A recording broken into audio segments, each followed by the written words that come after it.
Good morning, everyone. We're continuing here in the Kitzur Shulchan Aruch, and we are talking about additional prohibitions on Shabbos, and these are the prohibitions that a person does with their speech, with their actions, with seeking their needs, and the like.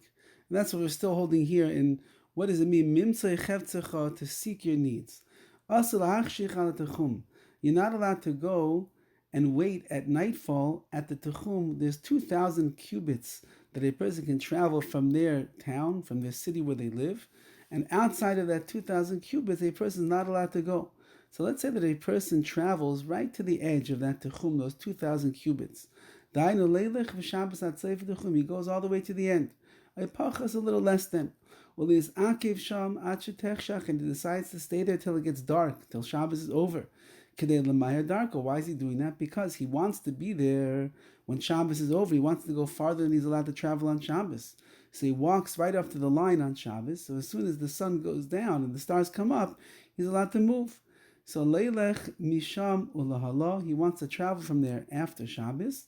Shekev Joilech Misham Ulahala b'Motzei Shabbos, since he's going to go from that point on Motzei Shabbos, Saturday night, Nikar Hadavar Sheikar Hiluchei Hayabishil Kach.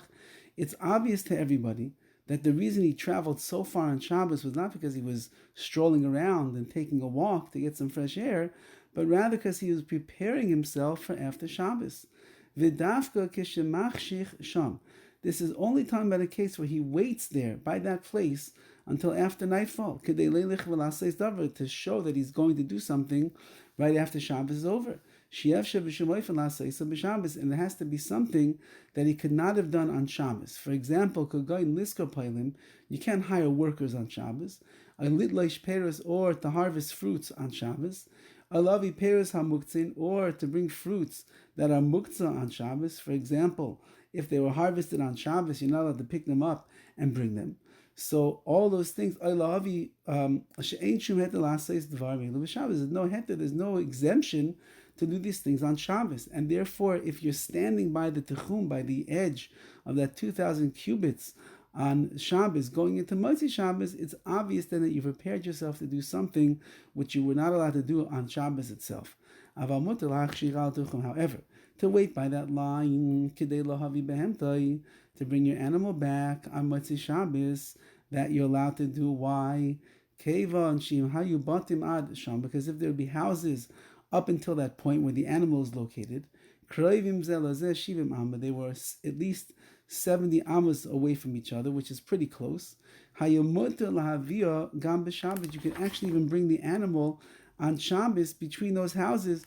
You could do that. You decided not to. So too, if there were fruits that were detached already, those are not muktzah. Mutter, if there would be partitions surrounding the entire road that you were traveling, you'd be allowed to carry. Shabbos, you could even carry them on Shabbos because they're not muktzah. So if that's what you're planning to take on Motzei Shabbos, so then you're not doing anything that you could not have done on Shabbos itself. Is there any similar case where it would have been permissible to do it on Shabbos, then you can do it now on Motzei Shabbos. So to a person is allowed to go within this Techum.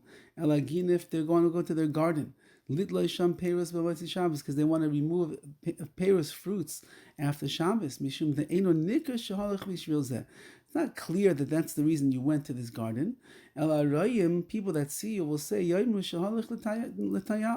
went to take a trip, or he went to take a stroll.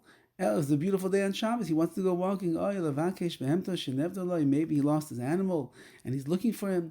And when he was there, he decided he's going to stay there and wait till the nightfall to harvest his fruit, and therefore that would be permissible. Says the Kitzur, if it could be understood by people that you went to that particular area to do something that's permissible, and then you changed your mind at the end and decide, you know what, once I'm here, I'll stay here till after Shabbos so I can do all of the malacha that I want to do, that would be fine. It's only when it's clear based on your actions that you went specifically to do this thing, which you're not allowed to do on Shabbos. That's when the Kitzur says over here is a violation of Mimtzei Chefzecha, where you're trying to do your own activities, your own purposes on Shabbos. Have a wonderful day. and a wonderful Shabbos. All the best.